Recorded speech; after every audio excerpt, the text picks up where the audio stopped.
This podcast is brought to you with limited interruption by Rudy Luther Toyota. Whether looking for an exciting brand new Toyota, a certified pre-owned vehicle, or getting quality routine maintenance and service for your vehicle, Rudy Luther Toyota is the place to go. Rudy Luther Toyota, the southeast corner of 394 and 169 in Golden Valley. Subscribe to the podcast Beyond Politics. They host some of the biggest names and smartest minds. Beyond Politics is from a former Democratic congressman who helped ignite Barack Obama's campaign and a former campaign manager and political columnist. They go beyond the usual chatter on politics, news, science, and books. It's politics and everything beyond. On Beyond Politics, subscribe wherever you get your podcast.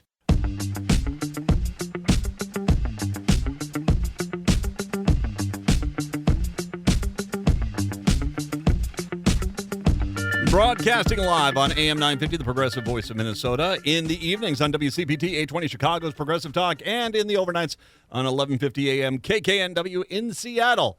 It is the Matt McNeil Show for your Monday. Good to have you with us here today. I hope you're going to be, hey, it's Labor Day weekend coming up here, so I'm hoping you might get a little bit of a downtime if you get into that window for sure.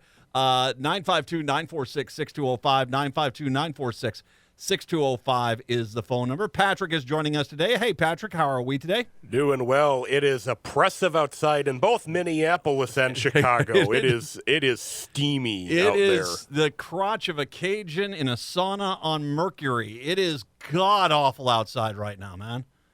Oh. And by the way, how do I know that? Lots of hot Cajun sex. That's why. It is that the dichotomy of living in the upper Midwest, man. We get legit winters, we get legit summers, man. Now, I did run into my brother who's living down in South Carolina. He was in town, so I went and grabbed breakfast with him this morning. And I said, this has got to be, as bad as you get it. And he looks at me, oh, come on, man. We're starting the day off at 87 degrees down there. Like, okay, touche, you got me on that one. It is warm out there. Make sure you grab your jacket and scarf and your muffs. 952-946-6205, 952-946-6205. I've got to acknowledge something here, which is I'm kind of stunned by. I started in this industry, in the radio industry, back with my luscious, luxurious hair, long time ago. And back then, when I started and I had to do a radio show, you'd have to basically hear the show, turn it on the station I was broadcasting on, and you listen to it, and there we go. Simple, easy.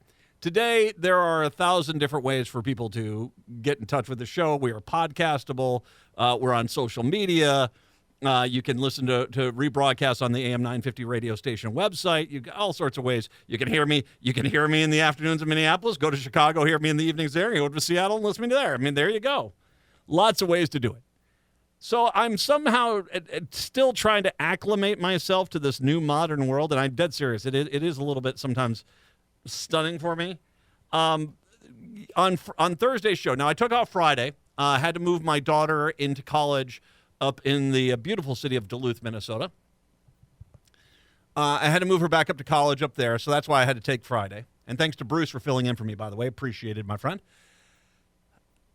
On Thursday's show, I had a extended rant about Ann Coulter and others on the right going after Gus Walz, and compared them and basically made a connection on how you can understand where this MAGA inferiority complex comes from via the movie Armageddon, the 1998 movie featuring Bruce Willis about an asteroid coming to Earth. Yes, needless to say, it was a hoot. And I sent it off. Our good friend Cliff Schechter runs Cliff's Edge. He has said if you've got a good little bit, send it to me. I can post it up on the YouTube page. And he did. He did that morning. On the way back down from Duluth, he called me and said, we're up to 10,000 views on it. So far, it's 60,000 views of my Thursday rant. Thank you very much to everyone who has heard that. You're more than welcome to go to Cliff's Edge, the Cliff Schechter YouTube page, and watch it for yourself. It's the video that features Ann Coulter and Gus Walz on the image there. Feel free to share it.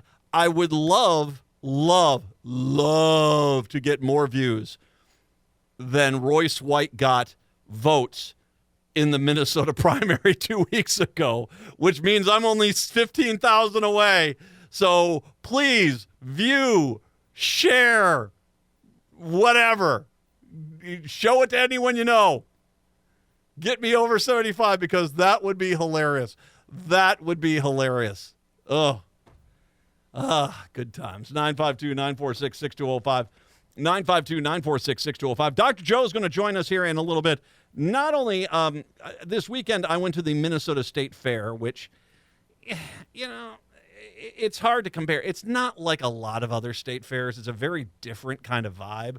I've been to like the Iowa State Fair, and the Iowa State Fair is nice. It's like an old school fair. I mean, it's lots of agriculture, lots of cattle and animals, lots of tractors, and a few other things on the side. The Minnesota State Fair, because it's based in St. Paul, is a very different vibe. It's artsy. It's food. It's a foodie place to go for sure. Tons of fun. You still get the fair stuff that you get. You get tractors and implement dealers and cows and chickens.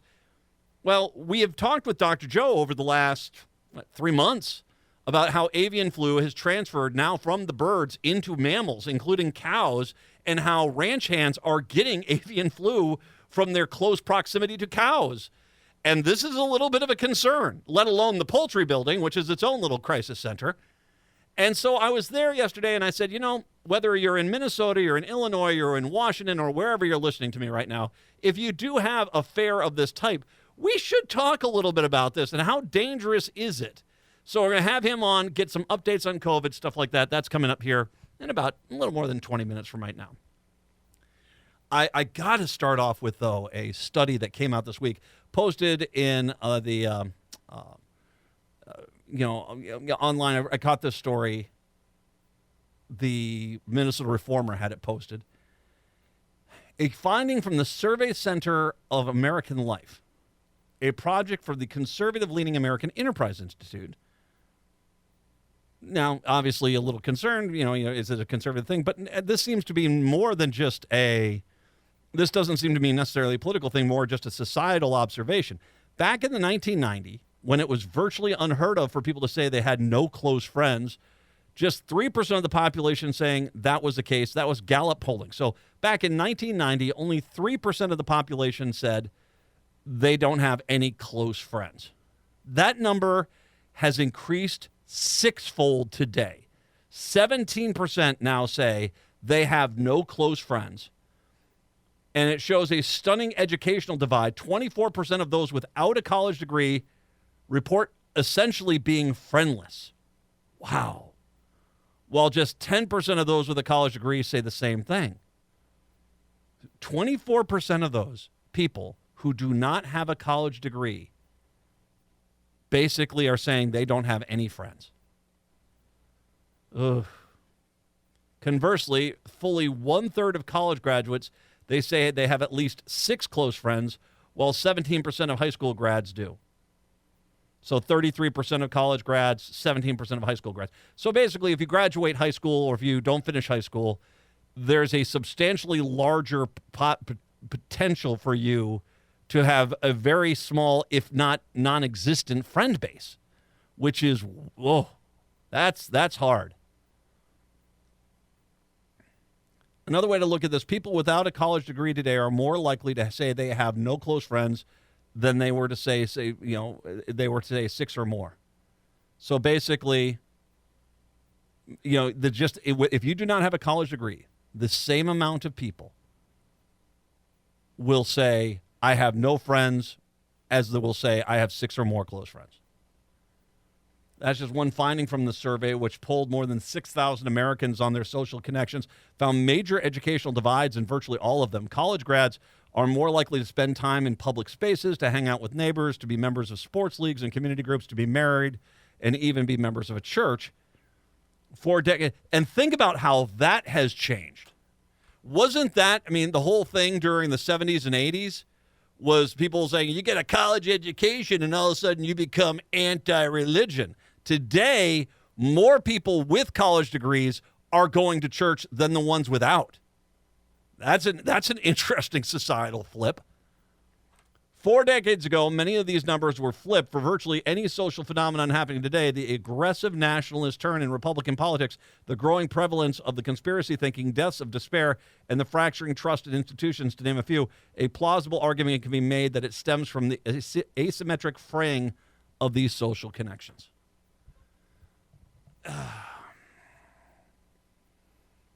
I live in a city. Minneapolis, St. Paul is notorious for being unfriendly. As much as we always are, how you doing there? You doing? Oh, let me bring you a hot dish. I have met a lot of people in their 20s or so who have moved here, whether that's they went to college here and they just stayed, or they graduated college and they came here, and they say, yeah, it's hard to make friends. Now, I have been in some towns. Well, I'll share that in a second. I don't know if necessarily Minneapolis, St. Paul has been worse than other cities. I think it comes down to, well, first of all, I think you cannot underestimate the online world and the amount of change that has made in us, in our society.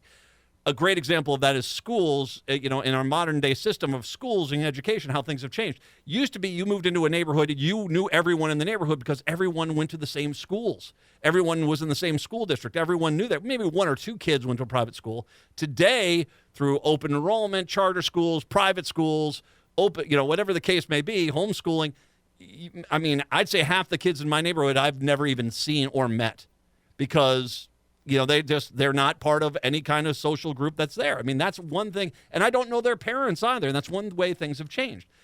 We today get so much of our interaction on a daily basis through these glowing rectangles that it doesn't surprise me that is taking a hit on close friends. Because the reality is, whereas I'm not going to paint with a wide brush and say it doesn't happen, the likelihood that you have got friends online that are quote-unquote close friends is probably not too common. I mean, a lot of acquaintances, some people you've chatted with, but as far as close friends, I mean, people that if you were to get married today, you could invite them to be a bridesmaid or a groomsman at your wedding. That's something that society's lost through social media, I think.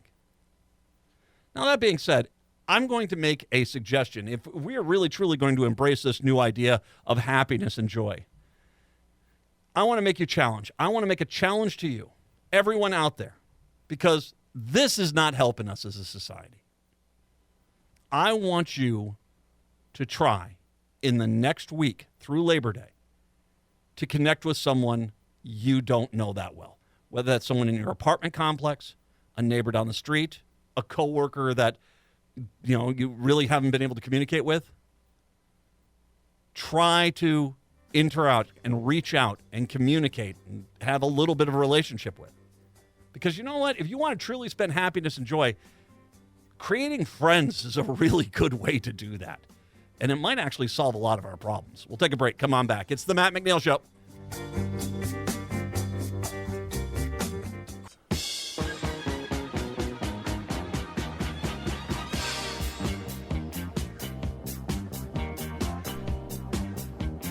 It's the Matt McNeil Show on your Monday. Good to have you with us today. 952-946-6205. To Colorado. A new report is sounding the alarm about Republican election officials who will likely protest the 2024 election results. Colorado's election certification system is run by local canvassing boards that feature one Democrat appointee, one Republican, along with elected elections officials. USA Today reported in the past few elections where the GOP appointee has protested certification, the Democrat and the elected official generally have outvoted them. In Jefferson County, which is the western and southwestern part of Denver, Republican Representative Nancy Pelosi has spent the last 3 elections refusing to certify results, but critics say that she hasn't ever raised any legitimate reasons to call the results of the election into doubt. We've worked with Nancy many times, and every election she sends us a letter with some sort of reason for not certifying the election, of none of which is ever coherent, wrote Jefferson County Clerk spokesperson Sarah McAfee. It seems to be some sort of political statement. Pelosi's actions are part of a broader trend of Republican election officials refusing to sign off on one elections where Democrats win. While these objections so far haven't blocked the elected officials from taking office, they could nonetheless create chaos and delay the certification of the Electoral College this November. I think the powers driving the election denial movement have been using the last 3 years as a testing ground for different techniques, different strategies to see what they can create confusion and chaos in the process, said Matt Crane, the executive director of the Colorado County Clerks Association. He said that to USA Today. Professor Rick Hansen of the University of California, Los Angeles, who runs electionlawblog.org, said those local officials could stop the final results if they have enough allies and the election is close. It's kind of a strategy, if it's a close election, to find a way to slow things down or provide a path for changing election outcomes, said Hansen. Yep. I'm just going to let you know. Yep. I've brought this story up a few times since I initially read about it. It was the one out in Nevada, where in the county or the election precinct where this was at, the election official there, who is a stark, raving mad Trump fan, she flies the Trump flag, she wears Trump gear, she's an undeniable Trump fan. But the Republicans in that district have tried to run her out of the county because they feel as if, even though Trump carried that district by like 86, he got like 86 points in that district. I mean, it was an overwhelming Republican majority. The people who are against this election official who verified that insist that no one ever voted against Trump. And it's this stupid mentality of, well, no one I know voted for him, so nobody could have voted for him. When the reality is they clearly don't know everyone in the county or the election district, and yet this is the hill that they decided they're going to stand on. That is the mentality that has been put into place. You have that Colorado election official, was it Tina Peters, who knowingly lied, knowingly handed over election voting machine technology to a third party illegally, and still has insisted, even though, once again, no evidence has occurred that anything wrong has happened, that everything wrong happened and it was horrible, because these are people whose first line is, we didn't lose. So no matter what else you throw at them, reality, then you see as well, that's not, we didn't lose. That's the mentality. How could we have lost when we didn't lose? And so then it becomes a process of them trying to find the way that they lost. And this is how you get to things like in Arizona, where they had, we're going to search all those those ballots for bamboo because the Chinese made those ballots. And once again, and Arizona is the consummate example of this. Arizona, they got their way. They basically, the election officials let them take all the voter stuff, go into a private facility, gave limited oversight, and when they came back out, they even admitted that Joe Biden got more votes than they had previously thought. So they had been proven wrong, and yet still, the minute that they came out, so, well, that's clearly a fraudulent finding. That's who these people are. They have convinced themselves the first thing is, well, we didn't lose, so now I have to find the rest of the equation to make this work. And they can look at a 1 + 2, and they'll insist that equals Trump. When that equals 3, no, it doesn't equal Trump. No, it doesn't equal Trump. Everybody knows that. That's what Jesus said. And that's who these people are. I say this because this actually does seem like this could be a big problem. And I got a theory on how we can counterpunch this, but we have to be ready for this. Because my gut feeling is, especially after last week in the DNC, especially with, once again, the trajectory Kamala Harris has taken since she took over the Democratic nomination from Joe Biden, has only gone in one direction. It's not just the DNC. She has gone from what was a 4 or 5 point deficit to now she is up. I think the latest poll Was it Fairleigh Dickinson today? I saw that poll was a 7-point lead. 7-point lead. And that's really pre-DNC bump. And once again, polling aside, polling is garbage because it has been undercounting Democratic numbers dramatically for the last 2 years. 5 to 15 points. So, things are looking like they're going to definitely go the Democrats' way. Everyone votes, door knock, volunteer, write a check, do whatever you can say. As Michelle Obama said, if you see something wrong, if you get news that you don't like, well, then do something. So knock on doors, make phone calls, make a donation. Heck, just go sweep the offices. I don't care who you're going for, but get out there and help a Democrat. That being said, for these people, it doesn't matter what the reality is. And their hope is, even in states like Pennsylvania and in Georgia and in Arizona and in Nevada, that they can gum up the works enough to where at the end of that election cycle, they can just say, well, we've got 5 districts who haven't approved it. We can't really certify the election until they do. I guess we're going to have to go to the House of Representatives. And there are 2 ways that we can go about this. One is if Kamala Harris absolutely curb stomps Trump this election cycle. And once again, I was reading some very interesting articles about Texas and Florida, how if Republicans think those 2 states are locked up, they're very much fooling themselves. That those 2 states are very much in play, especially Florida, with that constitutional amendment to make abortion illegal in the state of Florida. If you dominate the electoral college, then it doesn't matter what these people do. It's still going to be a win for her. But if it's not, and it's close, and these states feel as if they throw it into chaos, then it will go to the House of Representatives. Here's my suggestion. Be prepared to sue them. And not only sue them, not only should the state sue them for basically fraudulently holding up the election, but if you are a citizen of that state and they're disenfranchising you, take their asses to civil court and take them for every dime they've got. Because if all of a sudden 1,000 people are getting ready to sue them, maybe, just maybe, sanity will kick back in. Dr. Joe, when we do come back, it's the Matt McNeil Show here on your Monday. Baby, it's hard inside. You're running across my mind. I was twisted, I was over it. Saying I never believed in us. Taking a lonely Broadcasting in the evenings on WCPT 820 Chicago's Progressive Talk. Overnights on 1150 AM KKNW in Seattle and AM 950, the Progressive Voice of Minnesota, the mothership where I am the big mother. It is the Matt McNeil Show right here on your Monday. Nice to have us joining us today. Dr. Joe Eastman is kind enough to join us today to talk about all sorts of wonderful and good things involving, oh my God, let's just scare you to death. The World Health Network is where he is doing a lot of his work at, and he is kind enough today to join us to talk about things. Hey, Dr. Joe, are you there? Did we lose him?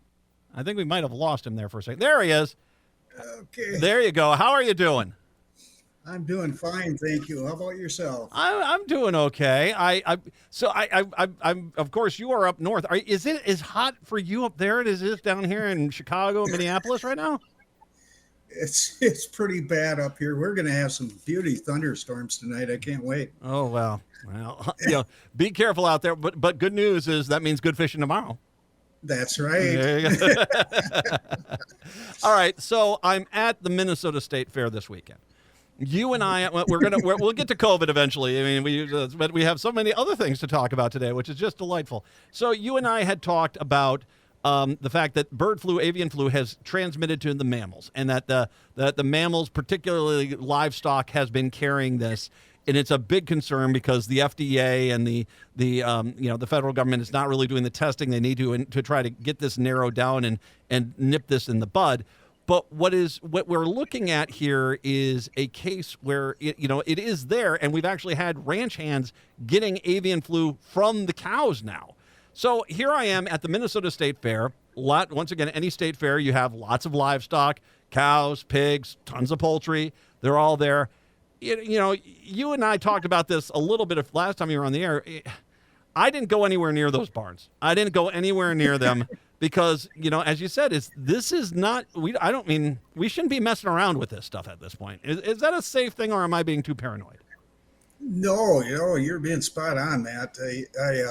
If you look at the map of the outbreak across the United States, it's the number of counties. It's everywhere. Florida is just going through a recent one right now, new outbreak there. But the other thing that's really getting concerning is it's starting to get to domestic cats. So really, probably from the mice and things like that. No. Yeah, we're letting it sit there kind of and stew right now, and it's the worst possible thing we could be doing, but it is what it is. We're getting used to this. This is not an airborne disease. The avian flu, correct? It's not. It's not. But at the same time, I want maybe we need to back up a little bit here. So let's go to cows. Let's go to ranchers, the people or dairy farmers, or whatever the case may be. How is the disease going from the cow to the human at this point? Yeah, it's mainly from touching. Okay. It's as far as we know, it hasn't made that airborne transmission yet. But I mean, the cow sneezes or something, you could get it that way. Real close proximity transmission. So, and then the cats in the barnyard are drinking the milk, and it's just it's in so many species of mammals across the United States right now. And like I say, it keeps spreading, and then we're going to see more because the birds are going to go back and migrate, south coming up here, and I expect more of this to occur. But they are doing their best, but we still have the over 4,500 people that have been tracked. I think it's 527 counties now, 48 states. So, yeah. 4,500 people have avian flu right now in the United States? They have been surveyed. Okay. Not all of them came down with it. So, but, that's how concerned they actually are about it. And the problem is the genomic sequencing is very slow. We're getting reports from stuff 3 months ago, and as a scientist, it's really frustrating right now.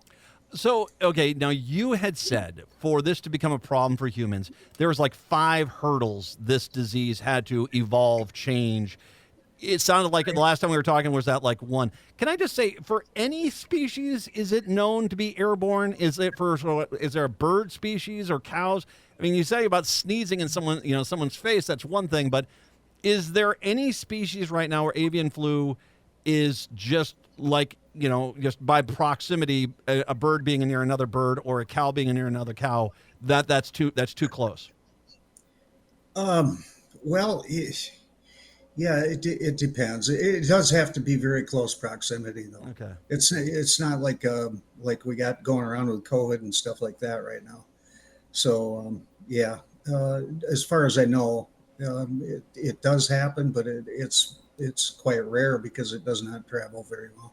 When you're talking about this with humans, though, I mean, has the disease evolved more to where we're starting to get over some of these hurdles to where once again it could become eventually an airborne disease around humans?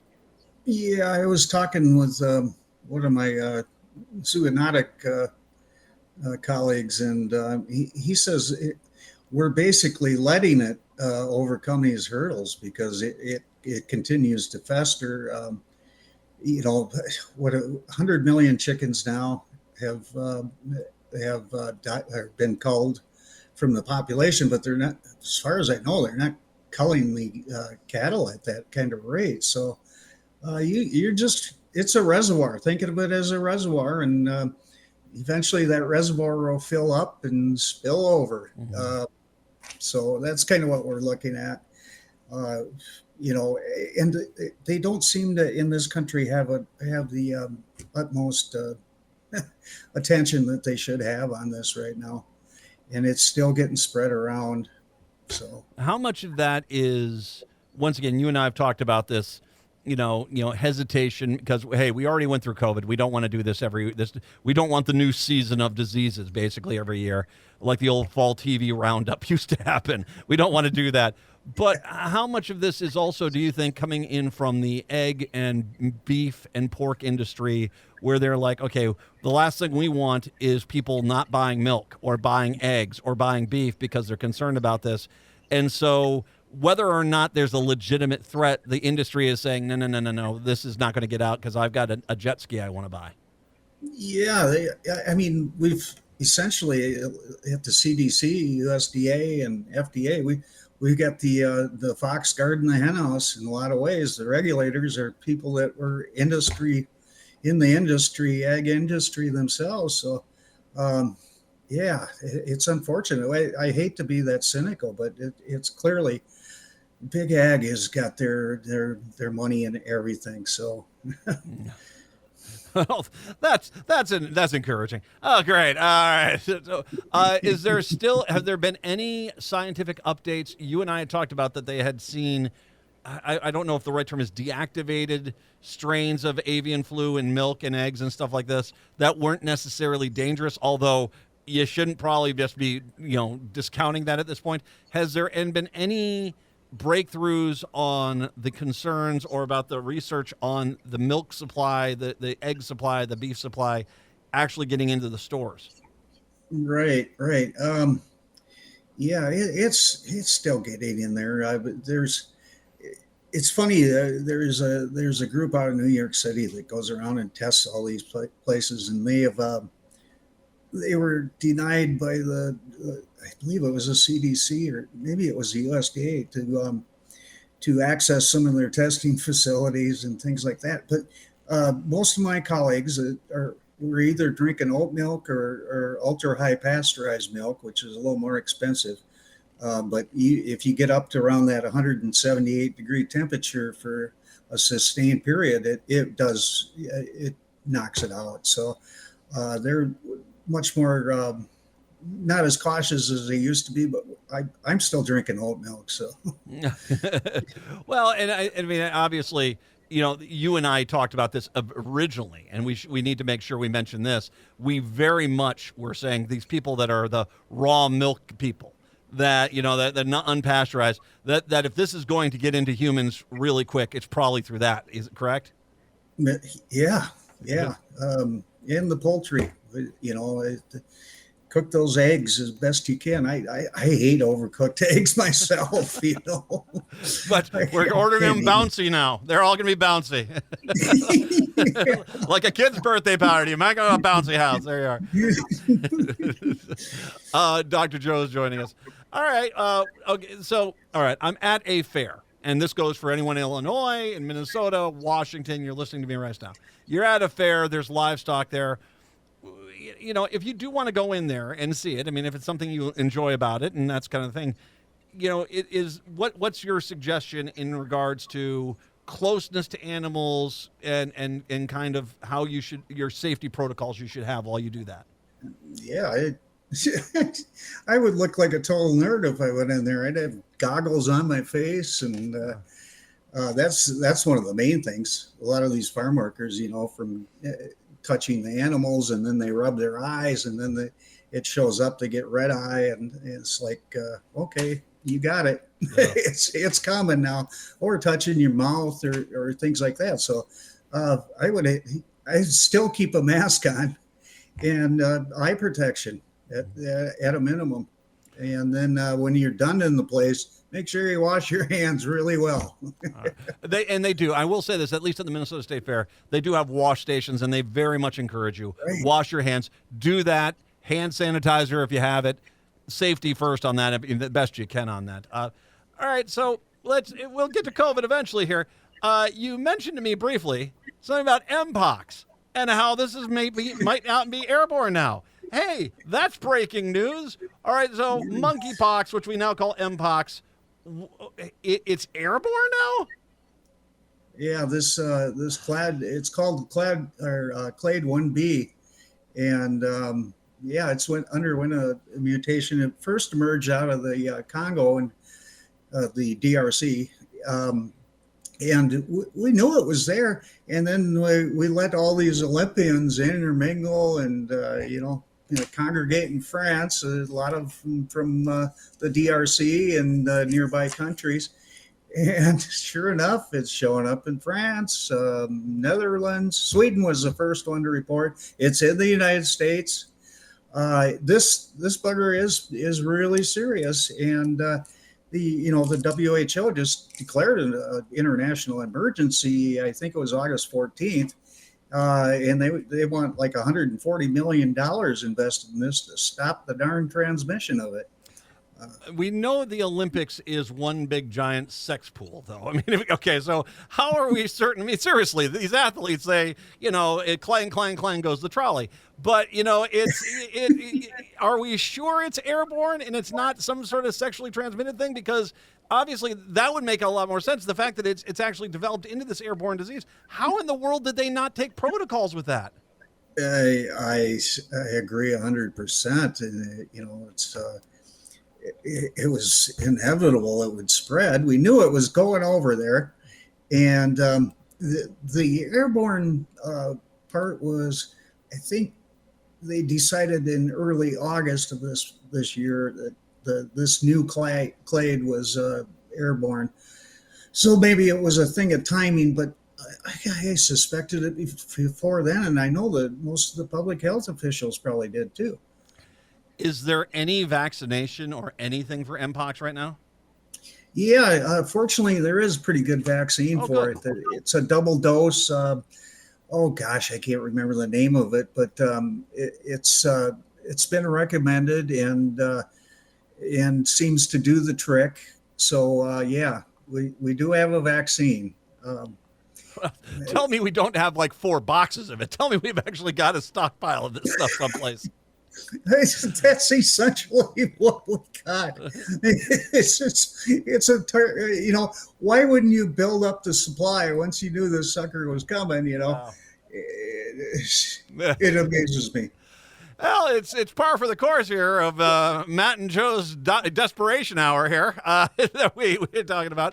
All right, so avian flu, Mpox. Let's get back to our regular topic, COVID, when we do come on back from the break. Dr. Joe Eastman, kind enough to join us today to keep us up to date on everything that should be scaring you to death at this point. It is the Matt McNeil Show here on your Monday.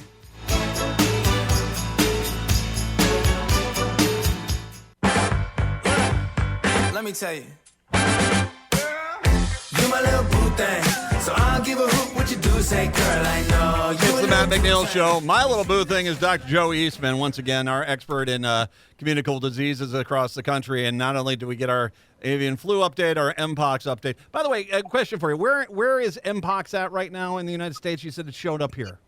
Yeah, New York, California, I believe Illinois, and possibly Michigan. I can't remember right now.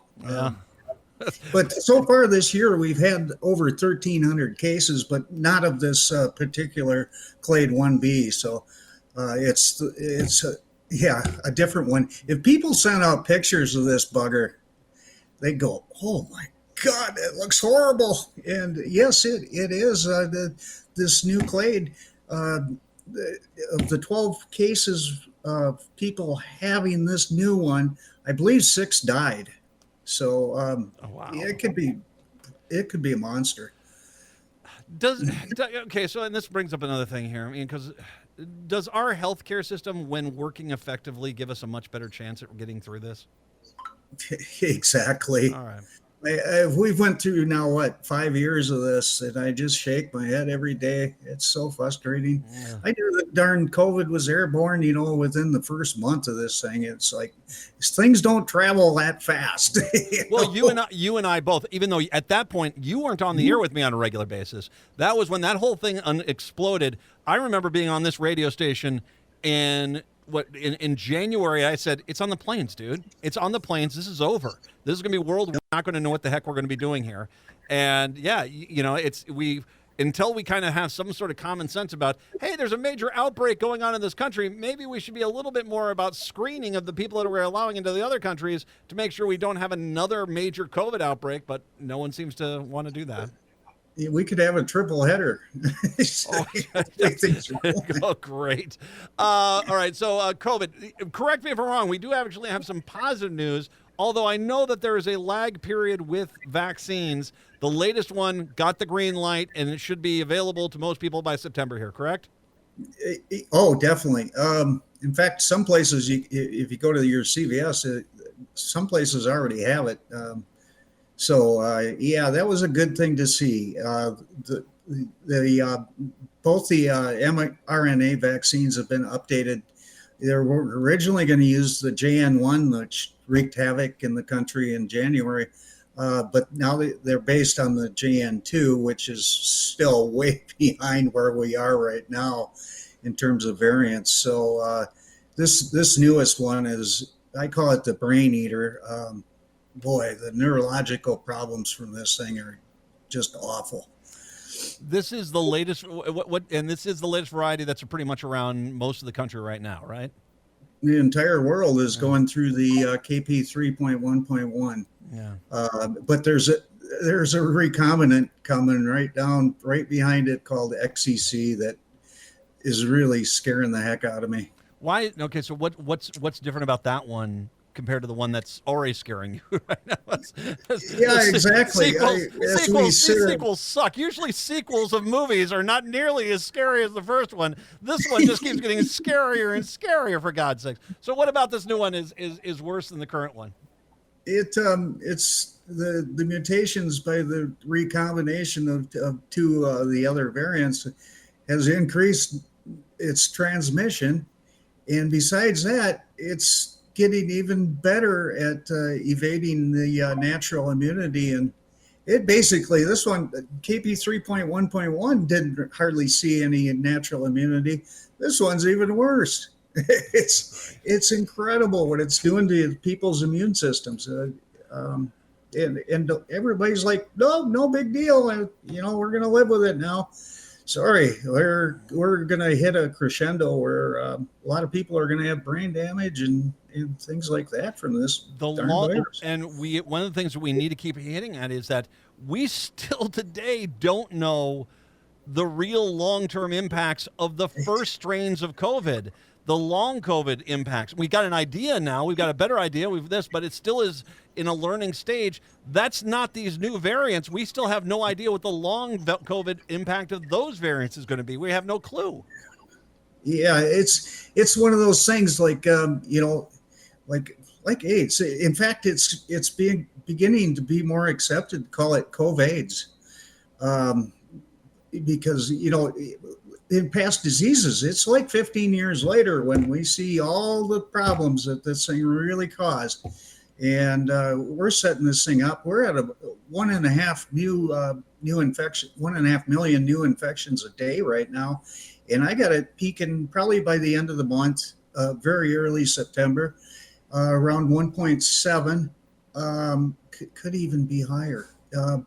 We're just getting a really good idea. We spent a lot of time refining our getting infections out of the wastewater data, so we're there. But here's the thing that is really awful. Instead of dropping down to 200,000, who would have thought that was even acceptable? 200,000 cases a day.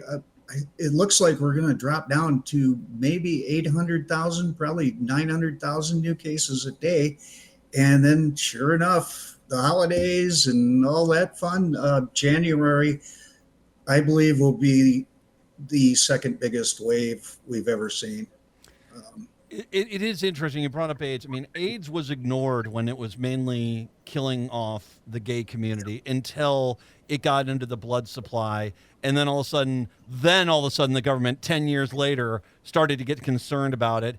That was disturbing and horrible. This time around, it's sort of like I just don't want to be inconvenienced. And it's kind of one of those things where it's like, okay, we can't just allow ourselves to walk right into the plank. You know what I mean? We're going to hit there's a tipping point where the economic collapse due to the consequences and long-term outcomes. Call it a long-term long COVID virus right now, because we see, even though hospitalizations are up a little bit again this week, we don't see the big, huge number of emergency department visits and mortality. But this thing's killing people slowly instead of immediately. Get your vaccinations. Get your flu shot, too. Don't pass up on that one. Get your flu shot. Yep. Get your vaccinations. That's a good thing. Dr. Joe is an absolutely amazing source of information. Your Substack is a must-read. I'll repost a link to this today. People can come find you and get your information. All right, sir? Thank you very much. New forecast in the next one, probably this week. All right. Dr. Joe Eastman, our COVID modeling expert, kind enough to join us. Thank you, Dr. Joe. Chicago, Seattle, thank you much. I'll talk to you tomorrow. Minneapolis, St. Paul, hour 2 up next.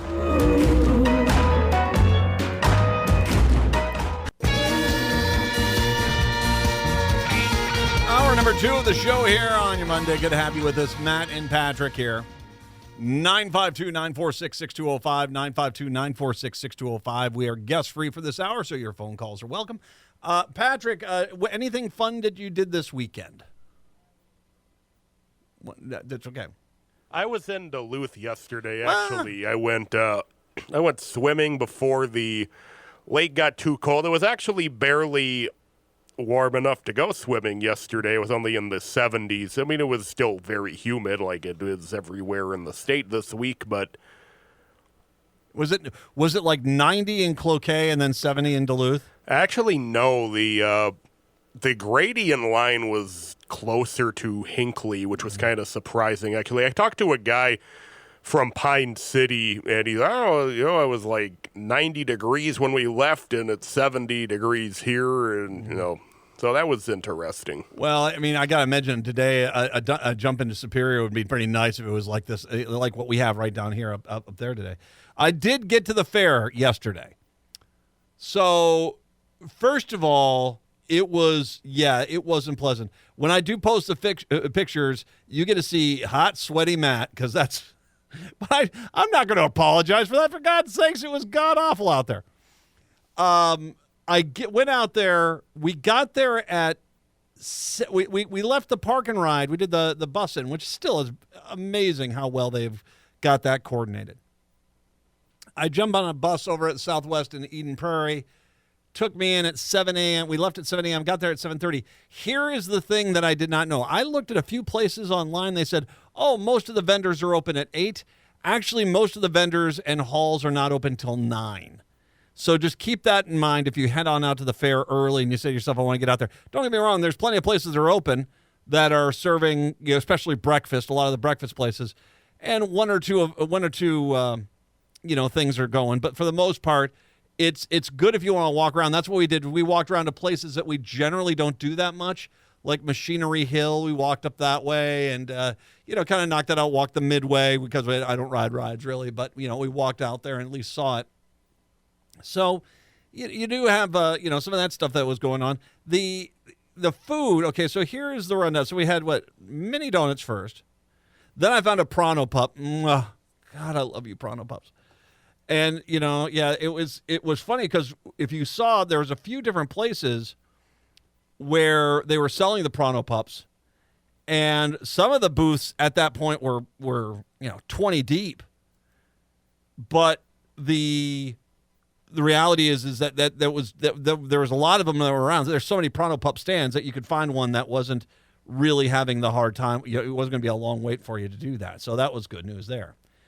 After that, we did go down to International Market, the market there where the Hmong Union Kitchen was. And I did the sticky rice, the purple rice thing. Holy God, is that good. Holy God, is that good. That was, I'm a little upset because they got rid of the sausage. The sticky rice took over for the sausage that they used to carry. They traded those things out. It might even be tastier than the sausage was. It was amazing. And we got there at 9, and I still think we ended up waiting for about 10 minutes before we got served because it was immediately that much of a line. Just fantastic. I did the potato skins with ham, with the Minnesota sushi, which is the ham, cream cheese, and pickles. I did that. That was actually pretty good. What stand was that at? That's at the one stand. It's the chicken stand, the Route 66 stand in the food building.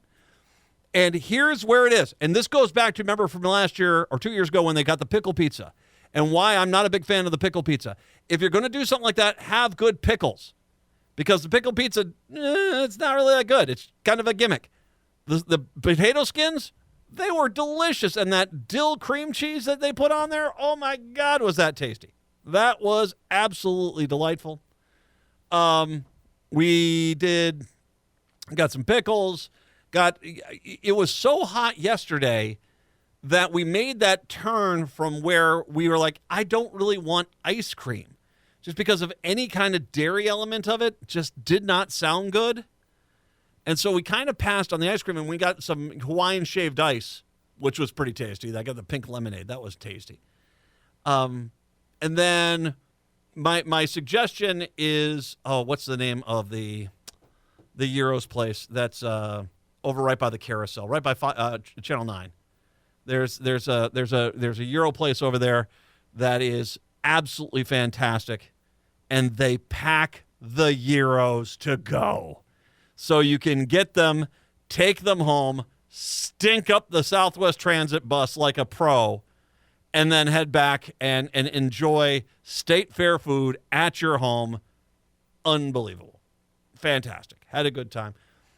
You know, it's a good thing. I love going out there, and I love being there.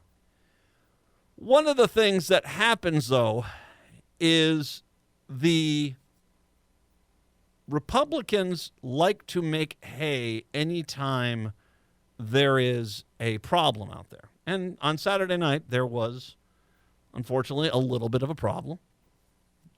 Police responded to an altercation and a possible stabbing at the Minnesota State Fair on Saturday night. Fair police first responded to a report of an altercation involving multiple individuals at Underwood Street and Carnes Avenue around 9 p.m. At the scene, officers found one person who'd suffered a possible head injury. That person was treated and released. A short time later, officers responded to a possible stabbing at Carnes and Nelson. Where is Carnes and Nelson at? Do you have any idea where that is? You would think I would know where that is by now, but I can't quite place it. See if you can pull up the map if you get the chance here. Carnes and Nelson. See, and to kind of give you an idea where at the State Fair that is. Their officers found one person suffering from non-critical injury to his leg from an unknown cause. He was treated and released. The individual witnesses were uncooperative, State Patrol police said. No arrests have been made in connection with other incident. The police have not identified any suspects. Police did not say they believe the incidents were related. So, yeah, unfortunate. That's kind of a thing that is, negative thing that happens out there, and it's truly unfortunate that people can go on out there and first of all pay the price to get into the fairgrounds, but then on top of it, go out there and then just trying to create problems for other people. I mean, I don't understand your motivation there. You know, how in the world that is, you're going to spend the amount of money it takes to get into the state fair and the time and effort just to try to be a jerk. I don't know. It is the case. Yeah, where is that at? Yeah, that's out on the corner by the food building on the southwest side of that building. Okay, so that's where it was. All right, thank you very much. Here's the reality, though. Saturday's attendance did not break a record. They broke records on Thursday and Friday, the first two Thursday and Friday. They did not break a record yesterday. I was out there. It was 134. It was way off the record. I think it was like 80,000 less than the record because it was so hot. My guess is today is going to be nowhere near the record because it's just too hot to be out there. 184,564. That was the amount of people that were there on Friday. Not a new record, but a lot of people. Considering this is the first problem that we've had out there, I'll throw in the attendance. I think it was 138 or so on Thursday, 170 so. So you're looking at somewhere in the area of 450 to 500,000 people in one area, and your two problems you've had so far. Now, don't get me wrong. It's clear you're going to have some problems. There are people pounding booze starting as early as possible. That is not a good thing, especially on these hot days where people are knocking back the suds and getting somewhat sloshed. It's what happens. And so, Yeah, there are fights. There are things like this. But the right likes to make deals about, oh, look at this. There was a stabbing out there. Yeah, that's unfortunate. And I'm not making light of that. I think it's a bad thing.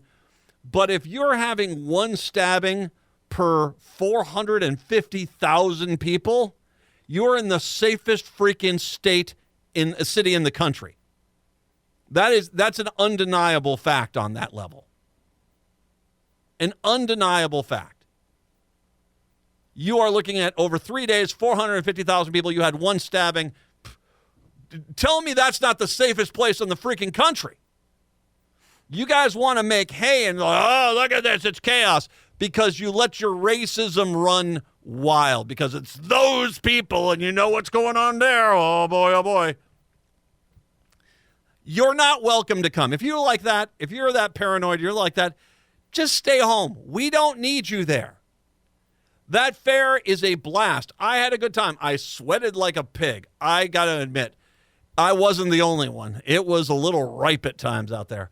But, if that's all you're going to do, if all you want to do is go hate, then don't go. Don't be part of it. We don't need you. That's more purple sticky rice for me. That's more potato skins with ham, pickles, and dill for my friend Patrick here. We're good. We're good. On a cooler day, we'll get some ice cream. Not on the hotter days, we'll get the Hawaiian ice. We're good. Some good concerts out there. We're good. We don't need this. I am amazed at how well it went. By the way, I will make sure, go to, the Creative Arts Building that's out there? That's right by the gate on Snelling. Phenomenal. The knitting, the quilts, all those arts. The fine arts was fantastic. I always enjoy the classic tractors. Those are always good fun. And, we went and saw the puppy stunt show. I saw the puppy dogs jumping. Oh, that was so cool. Here's the other thing, and I've already posted this up on social media, so. So, the first time we went by the DFL booth, I told you we went hiking up Machinery Hill. The first time I went past the DFL booth was about 8 o'clock that morning. It may have been a little bit early, like 7:45. At 7:45, there was already probably 35, 40 people in the DFL booth. I then walked back down towards where, we walked up Machinery Hill, came back down, went past the food building, went down to where International Market, but I specifically walked past the Minnesota GOP booth. It wasn't even open at that point. And as I walked past at 8:30, so about 45 minutes later, there's about 50 people in the DFL booth. When I went past the Minnesota GOP booth at noon, 134,000 people, there were maybe 20 people there. Maybe 20. The funnier side was to go over to the Royce White booth, which is down the street. It's kind of over by a little bit by the DNR building there, the DNR setup. There was one person at his booth. He says, his signage says, "The people are coming." I said, I hate to be a stickler, but isn't really a person has come there? It's one guy, dude. You're not exactly, making a massive movement within our society when it's one dude. There's no one there. There was no one there.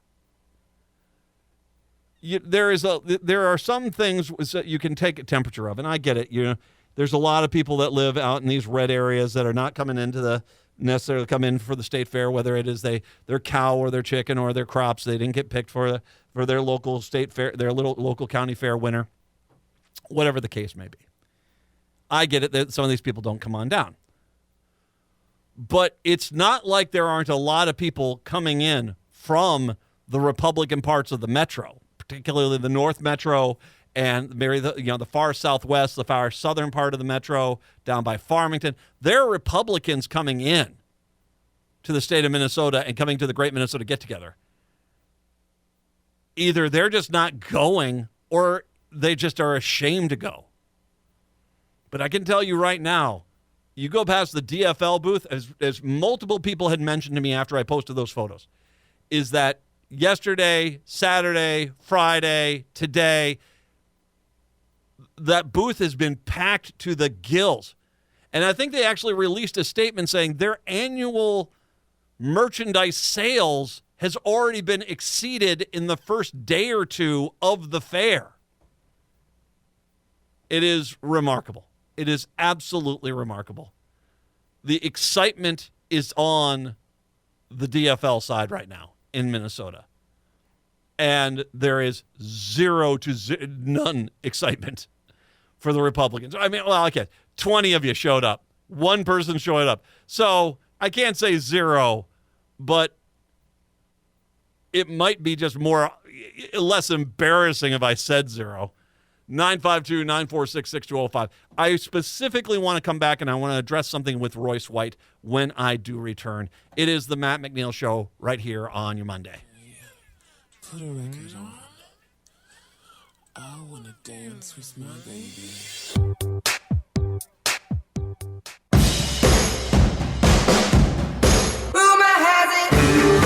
AM 950, the progressive voice of Minnesota, the Matt McNeil Show.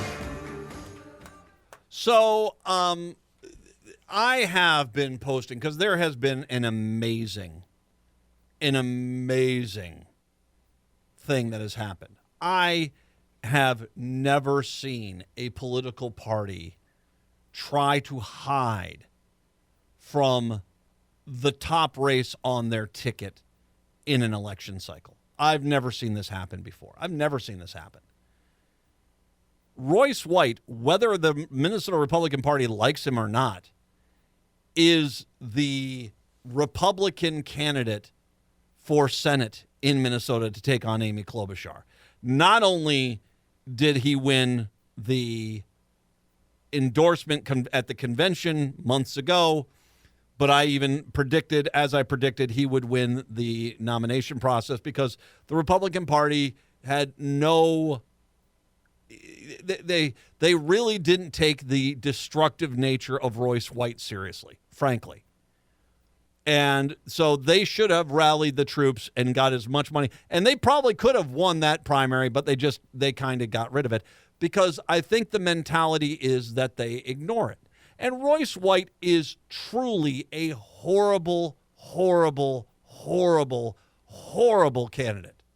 Watch him on Last Week Tonight. John Oliver dismantles him and a few other of the unbelievably bad Republican candidates this time around. And it's an embarrassment that this guy was even allowed into the party. And frankly, it shows you how much the clown car controls the clowns now, that the Republican Party is now saddled with this guy. I brought up, starting, I think it was on the Thursday after the primary, I noticed that the Minnesota Republican Party, neither on their Twitter page or their Facebook page, had recognized Royce White as their Senate candidate. Not once. Not once. And I was a little stunned by that. I don't think it's too hard to understand that would seem to be, I mean, once again, I understand this might not be the person you wanted to come to the dance with, but you're at the dance with them now. And you're going to have to dance with them. The Republican Party, every day I've checked out their Twitter page, I've checked out their Facebook page.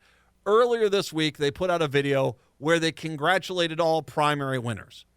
But once again, not specifically congratulating their GOP U.S. Senate candidate, Royce White. Nothing. Nothing on Twitter, nothing on Facebook, and every day I am posting, here it is. It's been now 2 weeks. Tomorrow marks 2 weeks since the Minnesota state primaries, and they have yet to they are going out of their way to ignore Royce White as their candidate.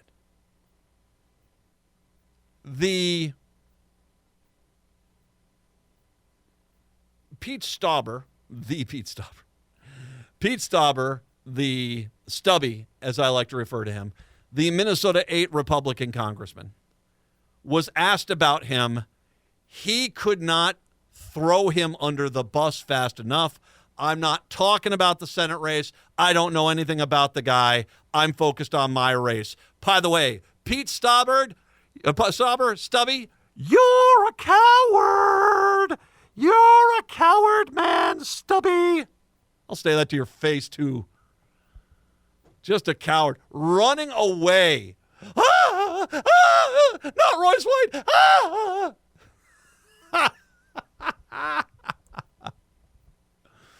But he's not alone. The entire Republican Party is pretty much ignoring Royce White. And it should be noted at the state fair, Royce White was not even anywhere near the rest of the Republican Party. Wasn't anywhere near them. The rest of the Republican Party is over by the food building there. He is down the street and around the corner. When I looked into their booth, I did not see anything about Royce White. I'm not saying there wasn't something in there, but I didn't see anything. Once again, I started having dry heaves once I got too close to the gate of the Minnesota GOP, so I turned around. I had potato skins I needed to go eat. Now, Royce White challenged me and said, why don't you have me on the show? And initially I was like, yeah, sure, I'll have you on the show. And just a little bit of background for you. When it comes to FCC licenses, if I interview someone, I have to open up the doors for everyone else. So basically, if I interview Amy Klobuchar, well, then anyone that's in her race, by FCC rules, I have to give them equal time on my show to interview them there. That still is a rule out there, although it clearly doesn't seem like many other places are too focused on that when it comes to rules. I mean, how many times do you see news outlets cover, Trump, speeches in their entirety, and we'll play a quick blurb of a Harris speech? For God's sakes, the AP News, the crap AP News, the crap AP News on this station at the beginning basically reported a Trump talking point as news for the top story. But Donald Trump is trying to make hay about Afghanistan with Kamala Harris. Come on, man. That's just straight from their marketing department right into your news feed. Shame on you.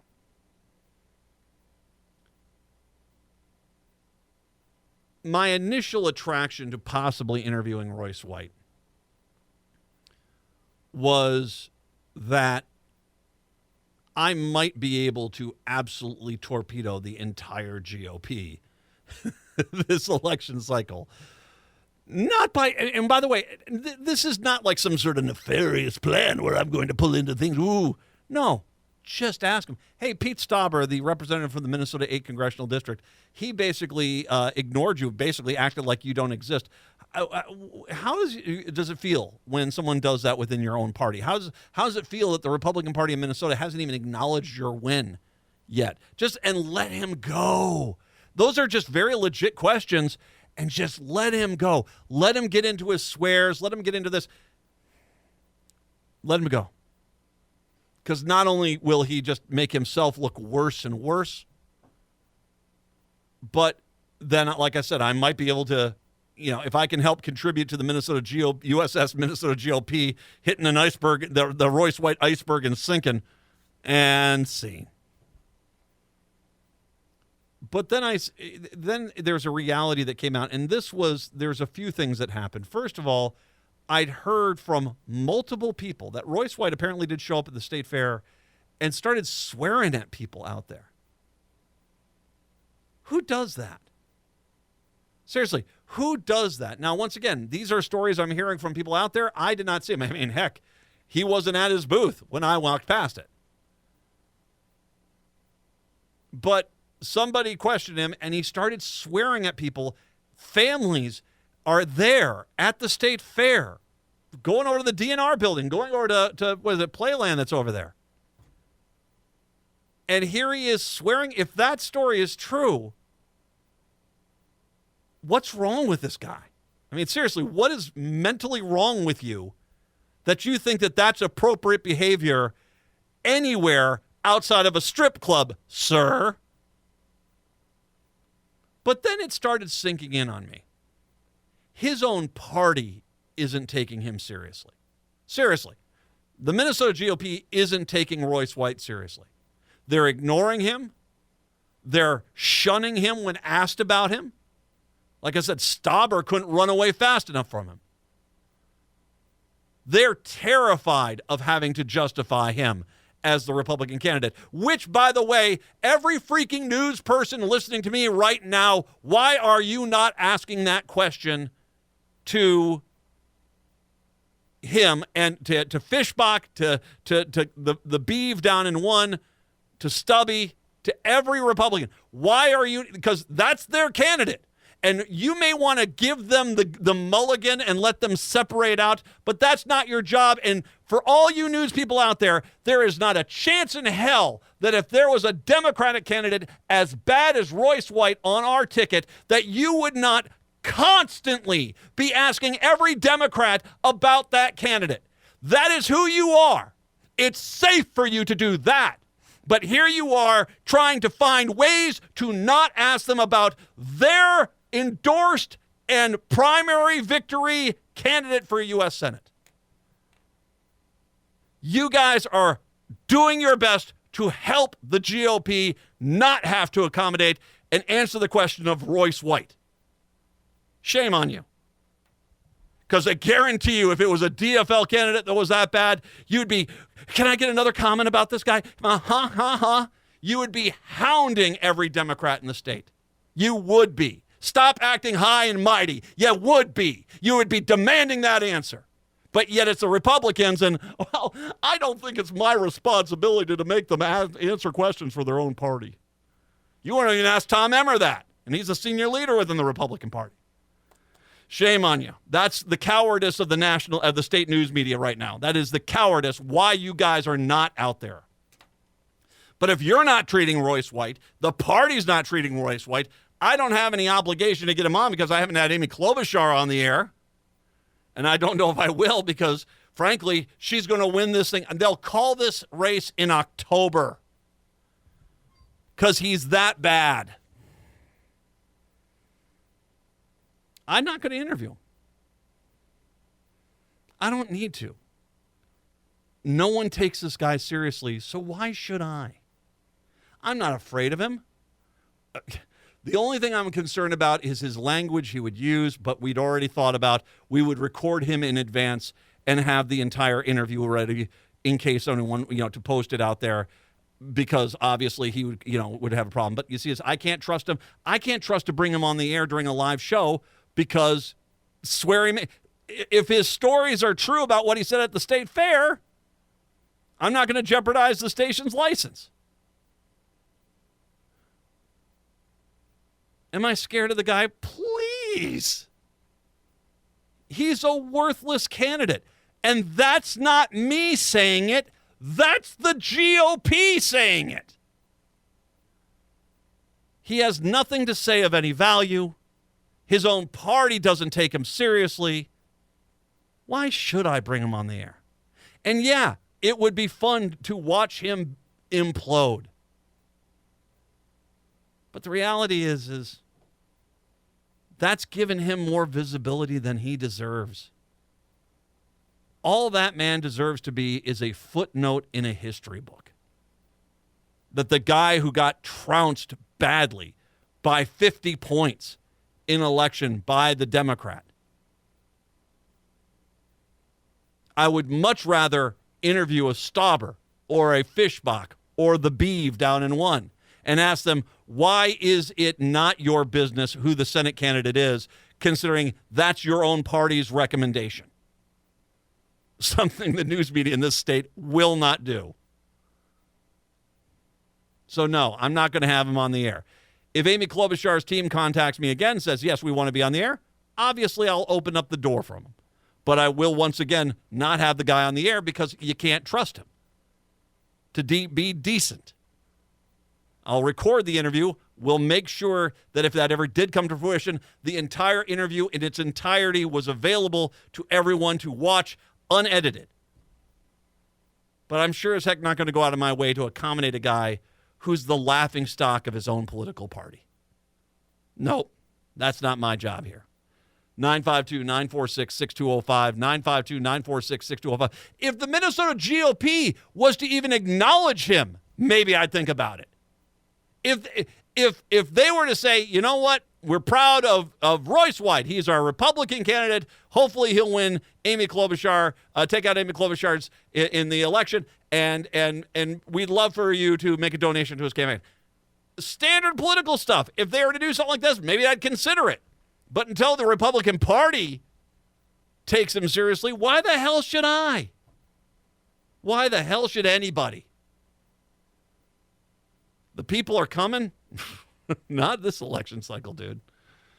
Maybe the ones made up in your mind. 952-946-6205. 952-946-6205. Take a break. Come on back. It's the Matt McNeil Show here on your Monday.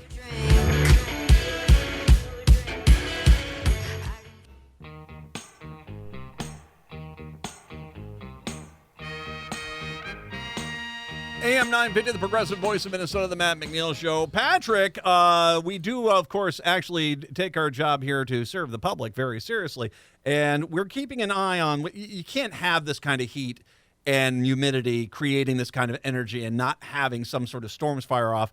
And that is exactly, we got some storms starting to fire off around the state. Indeed, there's a severe thunderstorm watch just west of the metro. It doesn't include the immediate metro, but it's just west of the metro. And now some severe thunderstorm warnings have been issued near Wilmer as storms have started to pop up there. Those will be moving toward the metro in the next few hours, according to the weather poobahs. I'm looking at the storm right now. Yeah, Wilmer, Painesville, Litchfield, Hutchinson, St. Cloud. You all should be on alert for this one. That is a nasty-looking storm. New London, Spicer is in that area. Dassel, Cokato, Annandale, Watkins. Yeah, it's heading your direction. So, yeah, and then it's going to fire off behind it here. That's the part which is scary, is that with especially in the southern part of the state, watching how they're predicting the storms to develop, the entire southern part of the state is just going to be encased in real heavy-duty storms. So, batten down the hatches. It could be a little bit of a night out there in the Twin Cities metro. And a reminder, you get these storms that dump an insane amount of water on the ground. Be careful. If you see standing water on the roads, just, be careful out there. Be careful at the fair if you're out there as well. I've always found building yourself a fort of Pronto Pups. There's a lot of benefit to this. I mean, but what you need to do is spackle both sides. You know how they do the mustard and the ketchup on both sides? You need that so you can build, okay? It's a construction thing. I'll put out how to do this at some point, all right? 952-946-6205. I'm a veteran. I am a veteran of the U.S. Army. My brother was too, as a matter of fact. We're both U.S. Army. And nothing makes me angrier than when people attack military service. Walz served 24 years in the National Guard. I'm pulling this out. This is from The Reformer, an excellent piece. And I'm going to guess Cooligan's going to talk about this tomorrow with Brett when he does his usual weekly visit. He takes on some of these attacks that are coming after Governor Walz from the Republicans as they try to make hay. And they try to turn, and by the way, it should be noted, they are trying to turn Walz into a liar, which he is just not. He's one of the more honest guys you will ever meet. They're trying to do this as they themselves have embraced the greatest lying sack of crap you have ever seen in your life in Donald Trump. A guy who every speech lies 100 times or more. That's their guy. But yet they try to make it seem like, and it makes me angry when the media goes along with them, make it seem like Trump is this noble little critter and everyone else is bad. No, the liar is Donald Trump. These attacks are outrageous on Governor Walz. Walz served 24 years in the National Guard. At 20 years, he was entitled to retire with a pension. He's been attacked, including by a few members of his unit. I'll get back to those scumbags in a second. I can say this because I'm a veteran. Though others have defended him for retiring in 2009, allegedly knowing that his unit would deploy to Iraq, which at the time was a nightmare war zone. So once again, he put in his request to resign when he started running for the Minnesota 1 House seat. That actually was in December of the previous year, in 2004. He put in for his retirement at that point. His retirement was granted, I believe, in May of 2005. The orders to deploy came down in June of 2005. So there is no there. And anyone that says different, you're a lying piece of crud. And if you're one of these veterans, I'll get back to you in a second. You disgust me, veterans, putting a political party ahead of the honorable service of a veteran. How dare you? And if I can make my way, I'm going to make your lives miserable for this attempt to try to disgrace an honorable veteran for political reasons. Can I ask, did you guys get paid for this? Is this what it is? A few bucks? Is that all it takes for you to disrespect someone's military service? I'm asking. That's the question I'm asking. I don't know. But I saw this with John Kerry, and once again, there was nothing that infuriated me more than after the 2004 election. When John Kerry had lost, all of a sudden, Cheney and Rove, who were the biggest pushers of stolen valor by Kerry, were the first ones that came out. I don't know why anybody's questioning this guy's military service. He's an honorable veteran. How dare anyone do it? And you find out that those guys were the ones who paid those hit job veterans who, if there's any consolation prize, those guys were blacklisted from military events service. They were blacklisted for putting politics ahead of John Kerry's military career. And as a matter of fact, I saw an interview with one of them in 2005. It's like, I was being encouraged to say this by Republicans. I didn't really know it was true or not. I shouldn't have said anything. You should have kept your mouth shut then if you didn't know if it was true or not. He was running for Congress, had a young child, and then he retired. There's nothing dishonorable about retiring after you put in your 20 years. And that's one of the things, too, is he put in his time. He retired before the deployment. He was running for political office. He completely retired before those orders came through. What is your problem? Republicans also attacked him for claiming he was in combat, based mostly entirely on one comment during a 2018 gun control discussion when Walz said he carried a weapon of war in war. Now, he didn't say he carried it in combat. He carried it in war. The Harris-Walz campaign acknowledged that he misspoke. In my experience, however, the actual fabulists do this kind of thing more than once, have a whole narrative of lies, whereas you get an impression from Walz that he served in combat. He never said he served in combat. He said he carried a gun in a war zone, which he did, but he wasn't in a combat situation. I don't have any problem with that. New York Times talked to 4 veterans who investigate claims of stolen valor. All 4 said they did not believe Walz engaged in any stolen valor. But he might have misrepresented his record at times, or at the very least was not always been precise. All right, so he wasn't precise. He's not one of these guys that's walking through the mall when they have Veterans Days at a mall, in a shopping mall, and they put on a fake uniform and, have all these lies. No, he's not doing that. That's what they want to try to make it out to be. It should be noted that Chris LaCavita, who is the campaign manager for Democratic President Donald Trump, is personally responsible for the 2004 Democratic presidential nominee John Kerry attacks. To these so-called veterans who have used their 15 minutes of celebrity to try to attack Governor Walz for his honorable military service, screw you. From a veteran to you, screw you. You're never going to wash this stink off you. I personally hope we could run you out of the state, frankly, because you disgust me. You disgust a lot of veterans because you have placed politics over honorable military service. You are horrible people. And like I said, were you paid for this? I'm asking that question. Were you paid to basically disrespect a veteran? Or is it just because Trump? And so there's nothing sacred to you. Can I ask you this? Do you go to the military cemetery of Fort Snelling and urinate on the headstones out there? Because it's basically what you're doing right now. I'm just asking the question. I'm asking the question. Jerks. I'm saying this as a veteran myself. And hey, I wasn't the greatest military guy, but I sure as heck respect the people that did serve. And I sure don't say, oh, my politics tells me I have to hate this guy. No. I don't know what your motivations are. I'm asking the question. Did you get paid to do this? I don't know. Is this just you love Trump more than you love veterans? I'm asking the question. Do you go out and go to the bathroom on headstones at Fort Snelling? Because that's what you're kind of trying to do right now to Governor Walz, you disgusting creatures. If I have the chance to confront one of you, trust me, I'm going to do it, and I'm going to do it with a full, loud voice. And I'm not going to give you any leeway come November after the election, and he's the vice president of the United States, and you're going to be sitting there, I don't judge, they were wanting me to say this. You better not be doing any of that, because I guarantee you I will hammer down on you fast. And to any military service organization that's willing to console and comfort this kind of veteran-on-veteran attack, shame on you. Shame on you.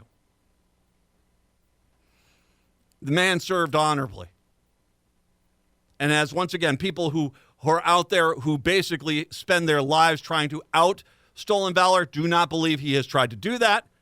And what was the impression? What's the term that they use? They basically that he what was the term? They said they believe he maybe he's not always been as precise, but they do not believe he conducted any stolen valor. I should mention he also did get the rank of Command Sergeant Major, despite some plays going back to 2006 campaign for Congress. He retired the lesser Master Sergeant rank because he was neglected to do some necessary coursework, which is a common thing. If you've ever served in the military, you know to get certain ranks you have to get that. He can get awarded the rank. But if he retired before he finished the actual classwork, that even though he was awarded the rank, that he was going to retire at a specific rank, that's not stolen valor in any capacity. Why? Why would you guys turn on an honorable veteran? As veterans yourself, why? Why would you do that? Because we've just gone through the truth. We've just gone through the truth. So what you're saying is not true. Why would you turn on a veteran? 952-946-6205, 952-946-6205. I'm just asking questions. You guys need the ones that need to answer them. And if there's any justice in this world, you'll spend the rest of your lives trying to answer these questions. 952-946-6205. We'll take a break. Come on back. It's the Matt McNeil Show here on your Monday.